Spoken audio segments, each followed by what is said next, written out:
It's the conflict that many have called a possible prelude to World War III, and one that's already played out multiple times over the last 70 years. India versus Pakistan, a clash of powers that, if both sides fully committed to, would be the largest armed conflict since World War II. But which side really has the upper hand? And what would a conflict end up looking like between these two intense rivals? India and Pakistan's relationship is a rocky one, to say the least, with both sides feuding against the other ever since Britain pulled out of the region after World War II and created the two separate states. All matter of border and culture conflicts resulted in a neighborhood commonly called the most dangerous in the world, a potential conflict zone more likely to result in all-out war than even the borders between NATO and Russia or even China and Taiwan. Historically, Pakistan has suffered repeated defeats in its wars against India, although it's also achieved key strategic smaller-scale victories amongst the no-man's land that borders the two nations. In the early 2000s, a new security partnership with the United States made many Indians nervous, as it was believed such a partnership might lead to an influx of American military equipment and training, greatly improving the capabilities of the Pakistani military. Soon, though, American intelligence officials realized that Pakistan was double-dealing them, aiding Taliban forces in Afghanistan and even sheltering them from American strikes. Pakistan never had any interest in the Taliban being ousted from Afghanistan, despite taking hundreds of millions of dollars from the US for its cooperation. For Pakistan, the Taliban was a vital strategic buffer between itself and Iran, whom hated the Taliban. It quickly became clear that the US and Pakistan would not become close partners after all, and instead a growing relationship between the US and India, the world's most powerful democracy and the world's largest democracy, put Pakistan on the back foot. Now the nation relies on its arsenal of nuclear weapons to fend off Indian forces, and continues to finance and aid terrorists to strike against Indian targets across the border. For its part, India's patience is running incredibly thin. And one more attack, such as that in Mumbai in 2008, which was coordinated by Pakistani intelligence, will almost certainly lead to a swift and overwhelming Indian response. In case of a war, Indian forces are over twice as large as Pakistan's, with a military made up of 1.444 million personnel versus 654,000. India's reservist pool is also much larger, with 2.1 million reservists able to be called up quickly into active service versus Pakistan's 550,000. However, India's much larger size versus Pakistan's means Indian reservists will take longer to call up, equip, and mobilize to the front lines versus Pakistan. So Pakistani reservists will almost certainly be India's own to the front lines. This will put incredible pressure on India's active duty forces at the onset of war. India's defense budget is about 6 times larger than Pakistan's, with 61 billion versus 11 billion. This allows India to operate far more mechanized forces than Pakistan, which only operates about 2 mechanized infantry divisions. The difference is also in equipment, though, with India fielding overwhelmingly more modern equipment than Pakistan. India's Air Force is also much larger than the Pakistani Air Force, with 2,123 aircraft versus Pakistan's 1,372. India's fighter fleet numbers at 538 versus Pakistan's 356.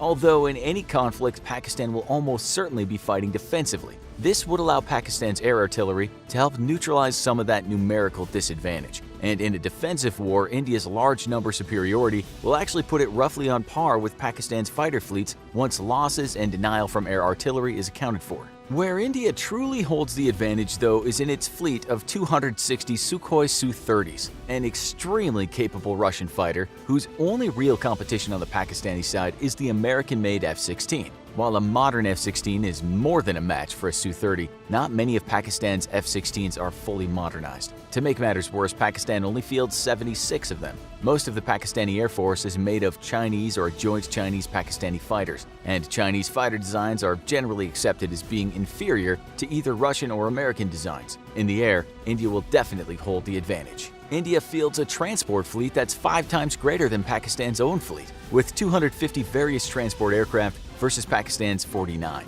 Backed up with a helicopter fleet that's twice the size of Pakistan's, with 722 helicopters versus 346. India has a crucial advantage in air mobility that Pakistan can't match. This will make the movement of heavy equipment and infantry through the mountainous northwest border of India possible, and while easily defended, will favor an Indian offensive in the region. Air transport, though, will matter little to Pakistan, as it'll be fighting a defensive war, hoping to bleed Indian forces, trading territory for casualties until the Pakistani army can counterattack. Still, the lack of mobility will mean Pakistani forces in the mountainous north will suffer greatly and likely be inevitably defeated. One area that Pakistan outshines India is in attack helicopters, with Pakistan operating 56 American Vietnam-era Cobras versus a fleet of 23 Indian attack helicopters. Pakistan would likely choose to use these in the mountainous north, as they'll make supporting its forces in the difficult terrain much easier. If India does not properly equip its mountain infantry with man-portable air artillery, it could face serious casualties, as Pakistani attack helos provide close air support.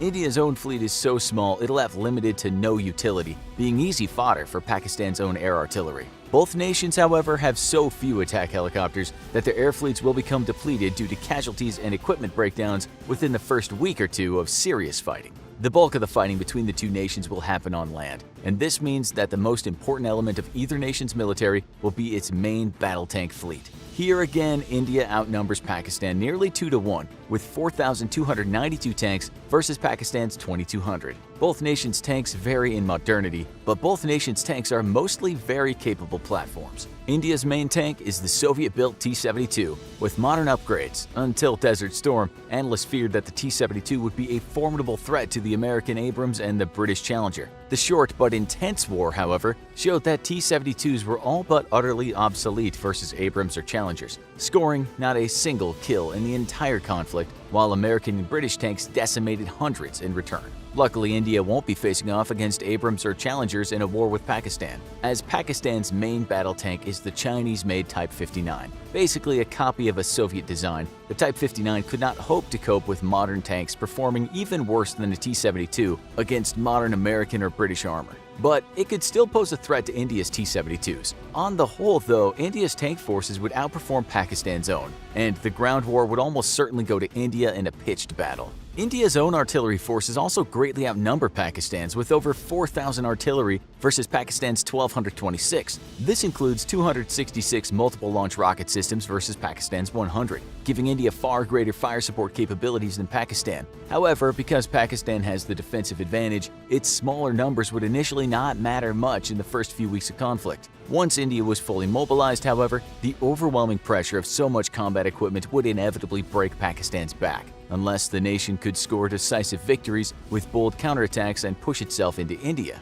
India's navy is also far more powerful than Pakistan's navy, with 285 vessels versus Pakistan's 100. This includes one Indian aircraft carrier, with Pakistan fielding 0. The ability to project air power out to sea would make it suicidal for Pakistan to seek a naval confrontation with India, and Pakistan's own ships would likely fight a defensive war close to the shore and not venture into the Indian Ocean at all. With 0 destroyers versus India's 10 and 8 submarines versus India's 16, Pakistan does not have a hope of winning a naval war. So, how would a war play out between the two nations? Who would win? India's inability to respond properly to the 2008 Mumbai terror attacks led it to completely rethinking its war strategy against Pakistan. The terror attacks were quickly traced back to the Pakistan intelligence services, who had trained and equipped the terrorists, but the Indian military was unable to respond quickly enough to punish Pakistan for the attack without taking massive casualties. That's because by the time the link was discovered, Pakistani forces had already moved into defensive positions along the border with India. To prevent this from happening again, India focused on a warfighting concept it's calling Cold Start. The aim of Cold Start is to rapidly mobilize border forces to push into Pakistan and deny advantageous defensive positions to the Pakistani military, in effect opening up a corridor for follow-on Indian forces to pour through. The most important aspect of Cold Start, though, is to move rapidly enough and deep enough into Pakistan's territory that it'll deter the nation from using its tactical nuclear weapons arsenal against the Indian military. Currently, India operates under a strict no-first strike policy and will only use nuclear weapons in retaliation. Pakistan, however, understands that it is the inferior power to India and thus maintains a defensive first strike policy, meaning that it'll use nuclear weapons in a defensive manner in order to fend off the superior Indian military. India's goal, therefore, is to push deep enough into Pakistan that it will deter the nation from using nuclear weapons on its own soil. This also means taking a limited number of objectives rather than going for a decapitation strike and eliminating the Pakistani leadership.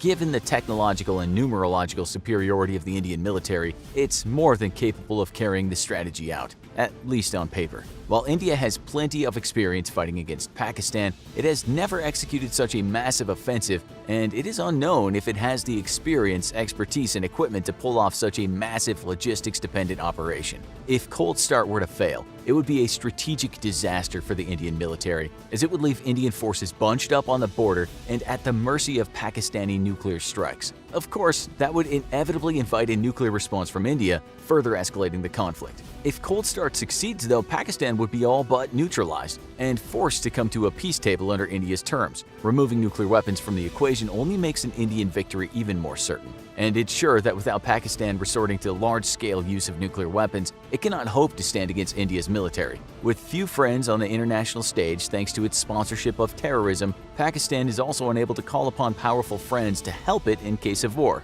although China might perhaps be interested in responding to Pakistan's call for aid. Given China's antagonistic relationship with India and the fact that India sits right on China's jugular in terms of trade routes that pass through the Indian Ocean, China's got a lot to gain from a military defeat and weakening of India. A Chinese interference